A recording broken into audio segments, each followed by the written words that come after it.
কয়েকদিন ধরে ভাবছি ভিডিও করব, শর্ট ভিডিও করব, কিন্তু হচ্ছে না। কয়েকদিন শর্ট ভিডিও করি না, আর এই ব্লগ ভিডিও বানাতে পারছি না। ছোট স্ট্যান্ডটা ছিল, সেটাও ভেঙে দিয়েছে ছেলে, আর তো পাচ্ছি না। আর ঘরে ধরে দেওয়ার কেউ লোক নেই। আজকে চেষ্টা করলাম একা একা।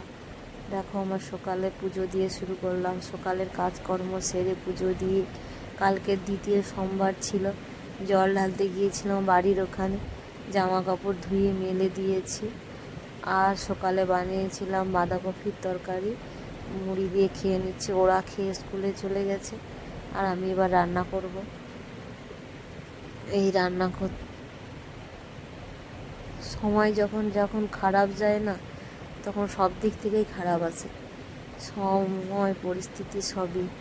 আর দেখো, আজ দুপুরে বানিয়েছি ডাল সিদ্ধ আর পেঁপে ভাজা, আর কিছুই করিনি।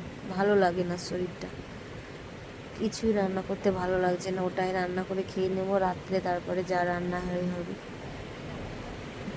তারপরে দেখো, খাওয়া দাওয়া করে চলে এসেছি। আমি প্রতিদিন দুপুরে এইটা খাই, দুপুর সকাল সন্ধ্যা মোট খাওয়ার পরে এটা খাই। জিরে মৌরি আর জোয়ান, বিন নুন আর লেবু দিয়ে এটা বানিয়ে রেখেছি আমি। অ্যাসিডের জন্য এটা খাই। আমি খেতে থাকি। বাই।